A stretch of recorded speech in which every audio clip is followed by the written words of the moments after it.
ஒன்றிணைந்து வெல்வோம், நம்மை தற்காப்போம், அனைவரையும் பாதுகாப்போம். RTN தமிழ் செய்திகள் உங்களுக்காக உங்களுடன். வணக்கம், நான் புன் சியோங்பிரின். இன்றைய தலைப்புச் செய்திகள்.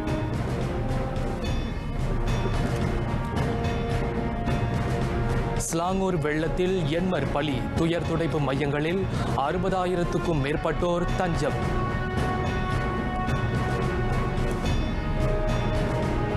துயர் துடைப்பு மையங்களில் COVID-19 மருத்துவ சோதனை மேற்கொள்ள பேரரசர் அறிவுறுத்தல்.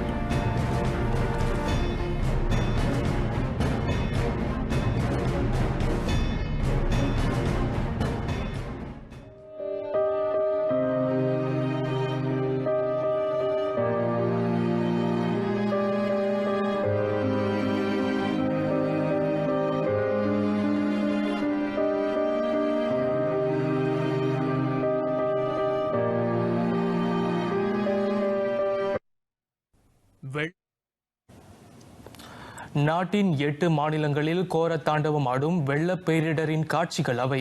இரவு 7 மணி வரை நாட்டில் 61,120 பேர் வெள்ளத்தால் பாதிக்கப்பட்டிருக்கின்றனர். 16,728 குடும்பங்களைச் சேர்ந்த அவர்கள் 451 துயர் துடைப்பு மையங்களில் தங்கியிருக்கின்றனர். அவற்றின் விவரங்களை தொடர்ந்து விரிவாக காண்போம்.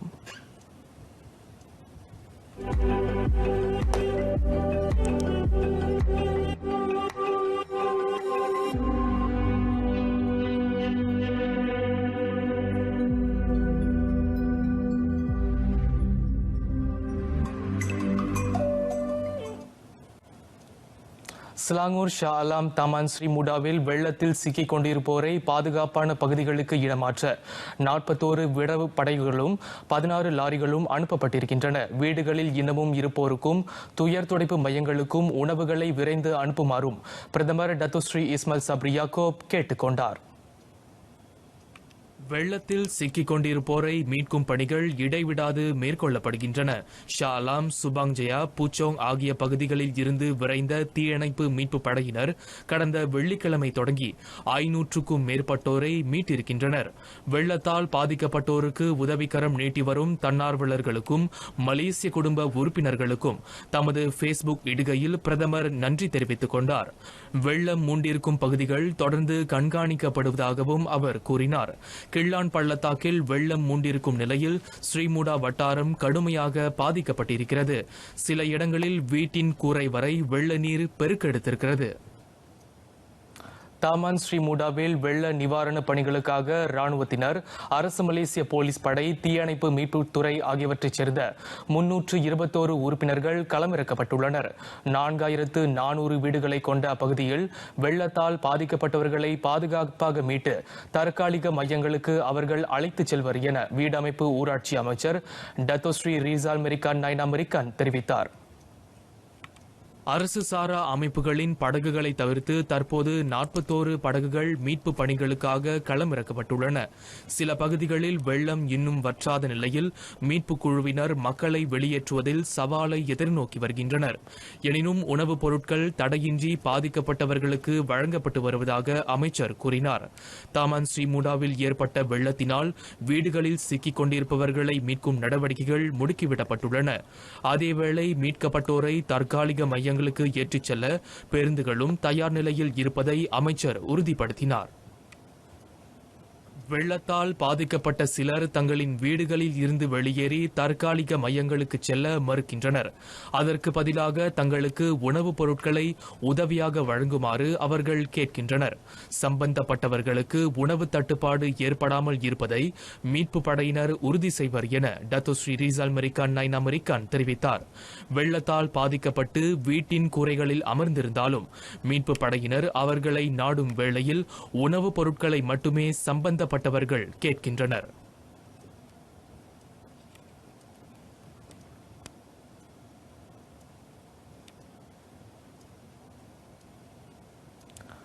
இதற்கிடையில் ஸ்லாங்கூரில் வெள்ளம் மூண்ட பகுதிகளிலிருந்து 8 சடலங்கள் கண்டெடுக்கப்பட்டன. அவற்றில் 4 ஸ்ரீமுடா சுற்றுப்பகுதியில் மீட்கப்பட்டதாக மாநில தீயணைப்பு மீட்புத்துறை இயக்குநர் நோராசம் காமேஸ் தெரிவித்தார். காஜாங்கில் 3 சடலங்களும் சுங்காய்புலோவில் 1 சடலமும் கண்டெடுக்கப்பட்டதாக அவர் கூறினார்.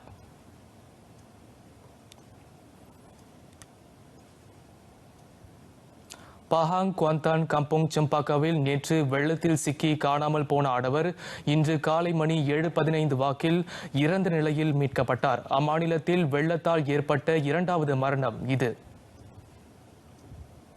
உயிரிழந்த மொஹமட் ஹல்மி நஸ்லானின் உடல் அவர் காணாமல் போன இடத்திலிருந்து 5 கிலோமீட்டர் தொலைவில் கண்டெடுக்கப்பட்டு போலீசாரிடம் ஒப்படைக்கப்பட்டதாக மாநில தீயணைப்பு மீட்புத் துறையின் நடவடிக்கை பிரிவு துணை இயக்குநர் இஸ்மாயில் அப்துல் கானி தெரிவித்தார்.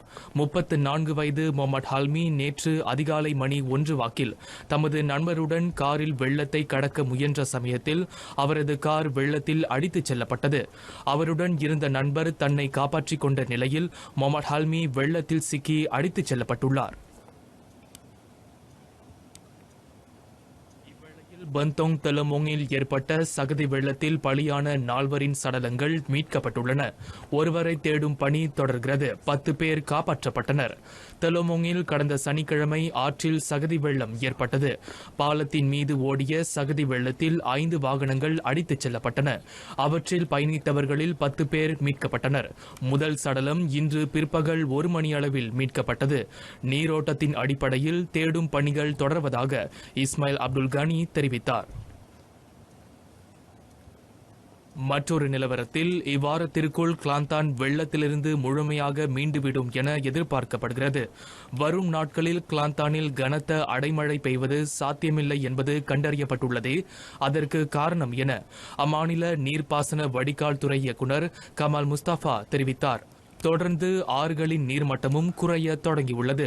குவாலக்ராய் கிளாந்தான் ஆற்றின் நீர்மட்டம் அபாய நிலையை கடந்து 27 மீட்டர் உயரத்தில் இன்னும் உள்ளது. அடுத்த 2 தினங்களில் நீர்மட்டம் 25 மீட்டர் அளவுக்கு மேலும் குறையும் என கணிக்கப்பட்டுள்ளது. அதன் பின்னரே கிளாந்தான் வெள்ளத்திலிருந்து விடுபட்டு இயல்பு நிலைக்கு திரும்பும் என்றார் அவர். கடந்த 2 நாட்களாக பெய்த கனத்த அடைமழையினால் கிளாந்தான் வெள்ளக்காடானது. குவாலக்ராய், குவாமுசாங், பசேமாஸ், தனாமேரா மற்றும் ஜலி ஆகிய பகுதிகள் பாதிக்கப்பட்டன.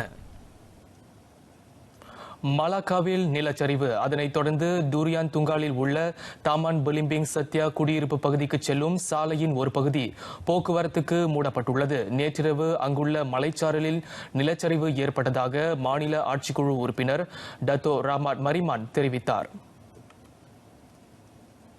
இந்நிலையில் அங்கு செல்ல மாற்று வழி தடத்தை பயன்படுத்தும்படி மக்களை அவர் கேட்டுக்கொண்டார். மலைச்சாரலில் 90 மீட்டர் தூரத்திற்கு அமைக்கப்பட்டிருந்த தடுப்பு பாறைகளும் வடிகாலும் உடைந்தன. கனத்த அடைமழை மற்றும் பருவநிலை மாற்றம் காரணமாக நில அமைப்பில் மாற்றம் ஏற்பட்டன. சுமார் 300 வீடுகளை உட்படுத்தியிருக்கும் அந்த குடியிருப்பில் 1500 பேர் வசிக்கின்றனர். வெள்ளத்தால் பாதிக்கப்பட்ட சிறு தோட்டக்காரர்களுக்கு உரிய உதவிகள் வழங்கப்படும். அதற்காக நிதி திரட்டப்படுவதாக தோட்ட தொழில் மூலப்பொருள் அமைச்சர் டத்தோ ஜுரைடா கமருடின் தெரிவித்தார். CSR நிறுவன சமூக கடப்பாடு திட்டத்தின் வழி தமது அதிகாரிகள் நிதிகளை திரட்டி வருவதாக அவர் குறிப்பிட்டார். இதுவரை அந்த உதவி திட்டம் குறித்து விண்ணப்பங்கள் கிடைக்கப்பெறவில்லை. மேலும் ஒதுக்கீடு தேவைப்படும் வேறு குறிப்பிட்ட தேவைகள் இருப்பின் பரிசீலித்த பின்னர் உதவிகள் வழங்கப்படும் என்றார் அவர். பல மாநிலங்களில் ஏற்பட்ட வெள்ளப்பெருக்கினால் நாட்டின் தோட்ட தொழில் மூலப்பொருளான செம்பனை மற்றும் ரப்பர் துறை பெருமளவில் பாதிக்கப்படவில்லை என டத்தோ ஜுரைடா குறிப்பிட்டார். துயர் துடைப்பு மையங்களில் உள்ளோர் மீது COVID-19 மருத்துவ சோதனையை மேற்கொள்ளுமாறு அறிவுறுத்துகிறார் பேரரசர் அல் சுல்தான் அப்துல்லா ரியாத்துடின் அல் முஸ்தபா பில் அஷா. அங்கு புதிய தொற்றுகள் ஏற்படுவதை தவிர்க்க அந்நடவடிக்கை அவசியம் என பேரரசர் வலியுறுத்தினார். தொற்றுக்கு இலக்கானோரை மற்றவர்களிடம் இருந்து தனிமைப்படுத்த அந்த மருத்துவ சோதனை உதவும் என்றார் அவர். மேலும் வெள்ள துயர் துடைப்பு மையங்களில் உள்ளோர் சுகாதார அமைச்சு வெளியிட்டிருக்கும் தொற்று தடுப்பு நெறிகளை அவசியம் பின்பற்ற வேண்டும். வெள்ள துயர் துடைப்பு மையங்கள் புதிய நேர்வுகளாக உருவாகுவதை காண தாம் விரும்பவில்லை என பேரரசர் மேலும் சொன்னார். பஹாங் குவாந்தான் விஸ்மாபலியாவில் உள்ள வெள்ள துயர் துடைப்பு மையத்தில் உள்ள 225 பேரை சென்று கண்ட அவர் இதனை வலியுறுத்தினார். வெள்ளத்தில் பாதிக்கப்பட்டோரில் 181 பேருக்கு இதுவரையில் COVID-19 தொற்று பிடிப்பு. நாடு முழுவதும் உள்ள வெள்ள துயர் துடைப்பு மையங்களை நாடியிருப்போர் மீது மேற்கொள்ளப்பட்ட மருத்துவ சோதனையில் அவ்விவரம் தெரிய வந்துள்ளது. அவர்களும் அவர்களுடன் அணுக்க தொடர்பில் இருந்தோரும் தனிமைப்படுத்தப்பட்டிருப்பதாக சுகாதார அமைச்சர் கைரி ஜமலுடன் தெரிவித்தார். தொற்று கண்ட 181 பேரில் 117 பேர் ஸ்லாங்கூரில் உள்ள துயர் துடைப்பு மையங்களில் தஞ்சமடைந்தவர்கள். அவர்களில் பெரும்பாலானோர் முதலாம் மற்றும் இரண்டாம் நிலைகளில் பாதிக்கப்பட்டவர்கள் ஆவர் என கைரி விவரித்தார். அவர்களில் சிலர் மருத்துவமனைக்கு கொண்டு செல்லப்பட்டிருக்கும் வேளையில் இன்னும் சிலர் கோவிட்-19 நோயாளிகளுக்கென அமைக்கப்பட்டிருக்கும் வெள்ள துயர் துடைப்பு மையங்களுக்கு மாற்றப்பட்டுள்ளனர். அனைத்து துயர் துடைப்பு மையங்களில் உள்ளோர் மீது கோவிட்-19 சோதனையை மேற்கொள்ள சுகாதார அமைச்சின் பணியாளர்கள் கூடுதலாக அங்கு அமர்த்தப்படுவர். 1988 தொற்று நோய் தடுப்பு கட்டுப்பாட்டு சட்ட திருத்தம் இன்று விவாதிக்கப்பட்டு முடிவெடுக்கப்படுவதாக இருந்தது. நாட்டில் இப்போது ஏற்பட்டிருக்கும் வெள்ள பேரிடரை கருத்தில் கொண்டு அந்த சட்ட திருத்தம் அடுத்த நாடாளுமன்ற கூட்டத்துக்கு ஒத்திவைக்கப்படுவதாக கைரி தெரிவித்தார். சட்டம் 342 திருத்துவது மீதான விவாதத்தை ஒத்திவைக்கும் முன் அது குறித்து பிரதமர் டத்தோஸ்ரீ இஸ்மாயில் சப்ரி யாக்கூப்பிடமும் எதிர்க்கட்சித் தலைவர் டத்தோஸ்ரீ அன்வார் இப்ராஹிமிடமும் கலந்தாலோசிக்கப்பட்டதாக சுகாதார அமைச்சர் கூறினார். நடப்பு நாடாளுமன்ற கூட்டத்தொடர் கடந்த வியாழக்கிழமை முடிவடையவிருந்தது. ஆயினும் சட்டம் 342 திருத்தம் செய்வதற்காக இன்று ஒரு நாள் கூடுதலாக கூட்டம் நடத்தப்பட்டது. இதனிடையே நாட்டில் சுமார் 7 மாதங்களுக்கு பின்னர் கோவிட்-19 தொற்று எண்ணிக்கை வெகுவாக குறைந்து 2000-ஐ எட்டியுள்ளது. 2589 பேர் இத்தொற்றுக்கு புதிதாக இலக்கானார்கள். அதனைத் தொடர்ந்து நாட்டில் அந்த பெருந்தொற்றால் பாதிக்கப்பட்டோர் எண்ணிக்கை 27,21,544 அதிகரித்தது. நேற்று 3701 பேர் தொற்றிலிருந்து மீண்டனர். 19 பேர் உயிரிழந்தனர். அவர்களுள் 4 மருத்துவமனைக்கு வெளியில் உயிரிழந்தவர்கள். இதனிடையே நாட்டில் நேற்று வரை 97.5 விழுக்காட்டு பெரியவர்கள் கோவிட்-19 தடுப்பூசியை நிறைவு செய்துள்ளனர். 98.8 விழுக்காட்டினர் அல்லது 2,31,19,998 பெரியவர்கள் குறைந்தது முதல் மருந்தளவு தடுப்பூசிகளை பெற்றுள்ளனர். அதேவேளை 12 to 17 வயதுக்குட்பட்ட 13 வயதினரில் 86.9 விழுக்காட்டினர் தடுப்பூசியை நிறைவு செய்துள்ளனர்.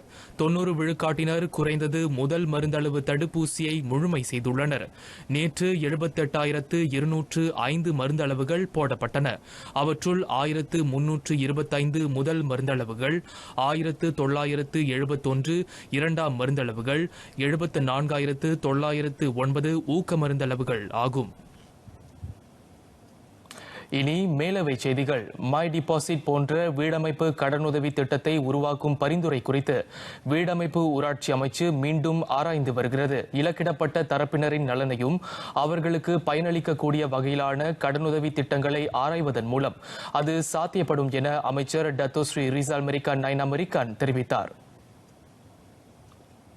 கடந்த 2016ஆம் ஆண்டு கூட்டரசு அரசாங்கம் வீடமைப்பு ஊராட்சி அமைச்சின் கீழ் மை டிபாசிட் முதல் வீட்டுக்கான வைப்புத் தொகை கடனுதவி திட்டத்தை அறிமுகப்படுத்தியது. இந்த திட்டம் மீண்டும் செயலாக்கப்பட்டால் அது முதல் வீட்டை வாங்குவோருக்கு, குறிப்பாக இளைஞர்களுக்கு பெரும் உதவியாக விளங்கும் என டத்தோஸ்ரீ ரிசால் மெரிக்கான் கூறினார். அத்திட்டத்தின் வழி 5 லட்சத்துக்கும் குறைவான விலையில் முதல் வீட்டை வாங்குவோருக்கு 10 விழுக்காடு ஊக்கத்தொகை அல்லது வீட்டின் மொத்த விலையில் 30,000 ரிங்கெட் வரையில் கழிவு வழங்கப்படலாம்.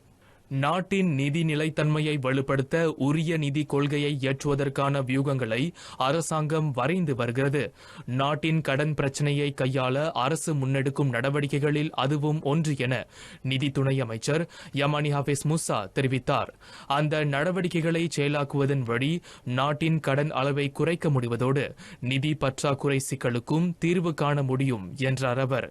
BNPL பொருள்களை முதலில் வாங்கிவிட்டு பின்னர் பணம் செலுத்தும் திட்டம் மிக துரிதமாக வளர்ந்து வரும் நிதி புத்தாக்கமாகும். எனினும் இத்திட்டம் எந்தவொரு கண்காணிப்பு நிறுவனத்தின் அதிகாரத்துக்கும் உட்படவில்லை. இலக்கவியல் வளர்ச்சிக்கு ஏற்ப மேலும் பல புத்தாக்க தொழில்நுட்பங்கள் அறிமுகப்படுத்தப்படும் என அரசாங்கம் எதிர்பார்ப்பதாக யமானி ஹாஃபிஸ் மூசா கூறினார். அதேவேளை அவை அணுக்கமாக கண்காணிக்கப்படுவதுடன் எதிர்காலத்தில் அதனால் எந்தவொரு சிக்கலும் ஏற்படக்கூடாது என்பதில் அரசு கவனமாக உள்ளது. டோல் கட்டணத்துக்கு பயன்படுத்தப்படும் டச் அண்ட் கோ மற்றும் ஸ்மார்ட் டேக்கின் பயன்பாடு அடுத்த ஆண்டும் தொடரப்படும். நெடுஞ்சாலைகளின் டோல் கட்டண சாவடிகளில் ஏற்படும் போக்குவரத்து நெரிசலை குறைக்க அரசாங்கம் RFID வானலை அடையாள தொழில்நுட்ப பயன்பாட்டை விரிவுபடுத்த உத்தேசித்து வருகிறது. எனினும் வாகனமோட்டிகள் டச்சென்கோ மற்றும் ஸ்மார்டெக்கின் சேவைகளை தொடர்ந்து பயன்படுத்தலாம் என பொதுப்பணி துணை அமைச்சர் டத்தோ அத்த ஜோசப் குரோப் குறிப்பிட்டார். KPP ஓட்டுநர் கல்விக்கான முந்தைய பாடத்திட்ட நூலை மீண்டும் பயன்படுத்துவது தற்போதைய காலத்திற்கு ஏற்புடையதல்ல. சாலை விதிகளும் அதன் சூழலும் அடிக்கடி மாறுவதால் அந்த பழைய பாடத்திட்டம் இனியும் பொருத்தமாக இராது என போக்குவரத்து அமைச்சர் டத்தோ டாக்டர் வி.கா. சியாங் விளக்கினார்.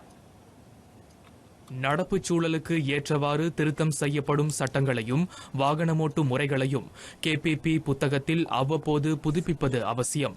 ஒவ்வொரு ஓட்டுநரும் சரிபார்த்துக் கொள்வதற்கான வழிகாட்டலாக இருக்க வேண்டும் எனும் அரசாங்கத்தின் நோக்கத்தை அந்த பழைய பாட புத்தகம் நிறைவேற்றவில்லை. எனவே புதிய மாணவர்களுக்கு மீண்டும் பழைய பாட புத்தகத்தை பயன்படுத்துவது ஏற்புடையது அன்று என டத்தோ டாக்டர் வி கூறினார். மேலவையில் கேள்வி நேரத்தின் போது அவர் இவ்விவரங்களை வெளியிட்டார். கோலாலம்பூர் செரா ஸ்ரீ ஜோஹோ அடுக்ககத்தில் ஏற்பட்ட தீ விபத்தில் பாதிக்கப்பட்டோருக்கு 1000 ரிங்கெட் உதவி நிதி வழங்கப்படும். அதில் பாதிக்கப்பட்ட 8 குடும்பத்தினர் புதிய வீடுகளை பெறுவர் என பிரதமர் டத்தோ ஸ்ரீ இஸ்மாயில் சப்ரி யாக்கூப் தெரிவித்துள்ளார். அவர்களுக்கான புதிய வீடுகளை DBKL கோலாலம்பூர் மாநகர் மன்ற அதிகாரிகள் ஏற்படுத்தி தருவர் என்றார் அவர். தீ சம்பவத்தில் பாதிக்கப்பட்டோரை நேரில் சென்று சந்தித்த பிரதமர் அந்த உறுதியை வழங்கினார். அவர்கள் அனைவரும் அங்குள்ள பல்நோக்கு மண்டபத்தில் அடைக்கலம் நாடியுள்ளனர். கிறிஸ்துமஸ் பண்டிகையை முன்னிட்டு பெருநாள் கால உச்சவரம்பு விலை திட்டத்தை உள்நாட்டு வர்த்தக பயணீட்டாளர் விவகார அமைச்சு செயலாக்க உள்ளது. வரும் வியாழக்கிழமை தொடங்கி இம்மாதம் 31ஆம் தேதி வரை அத்திட்டம் நடப்பில் இருக்கும் என அமைச்சர் டத்தோ ஸ்ரீ அலெக்சாண்டர் நந்தலிங்கி தெரிவித்தார்.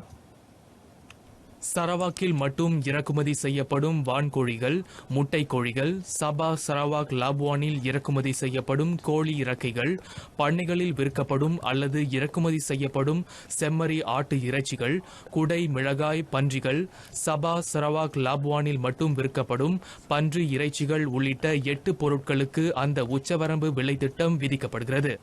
அதேவேளை பொருள் கையிருப்பு போதுமான அளவிலும் சந்தையில் அவற்றின் விலை சீராக இருப்பதையும் உறுதி செய்ய உள்நாட்டு வர்த்தக பயணீட்டாளர் விவகார அமைச்சையும் வேளாண் உணவு தொழில் அமைச்சையும் சேர்ந்த 3000க்கும் மேற்பட்ட அமலாக்க அதிகாரிகள் கண்காணிப்பு நடவடிக்கையில் ஈடுபடுவர்.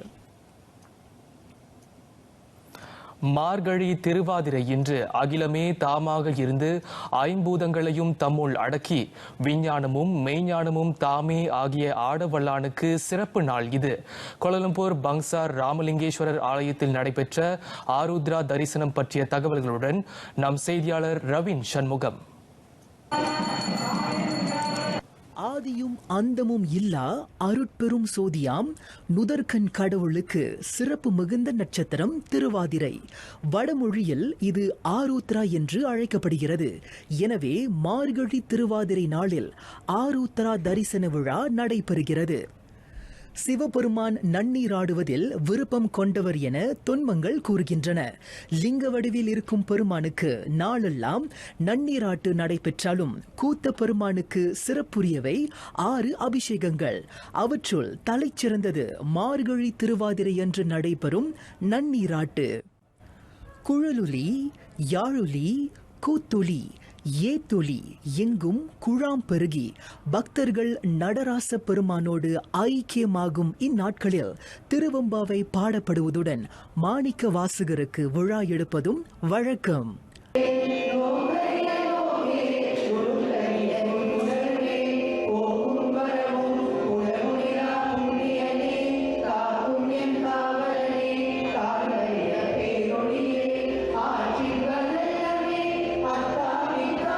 திருவெம்பாவை என்பது உயிர்கள் இறைவனிடத்து நாட்டம் கொண்டு இறைவன் திருவடியை அடைவது பாடுவதாக ஒரு காலையில் துயில் எழுந்து போய் கோயிலில் திருமுறைகள் பாடி திருவெம்பாவை பாடி இறைவன் திருவடி அடைவதற்கான ஒரு நோக்கத்தை உண்டு பண்ணியது தான் மாணிக்கவாசகருடைய அந்த திருவெம்பாவை.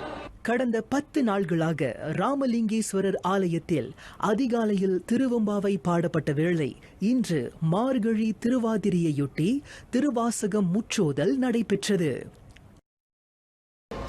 ஆதியும் அந்தமும் இல்லாத ஈசனுக்கு உரிய நட்சத்திரம் திருவாதிரை. இன்றைய நாளில் உடலும் உள்ளமும் குளிர நடராச பெருமானுக்கு நடத்தப்படும் இந்த ஆருத்ர வழிபாடு நம் நாட்டு மக்களும் எதிர்கொண்டிருக்கும் இன்னல்களும் தீர வேண்டும் என்பதே அனைவரின் வேண்டுதல். RTM தமிழ் செய்திகளுக்காக ரவீன் சண்முகம்.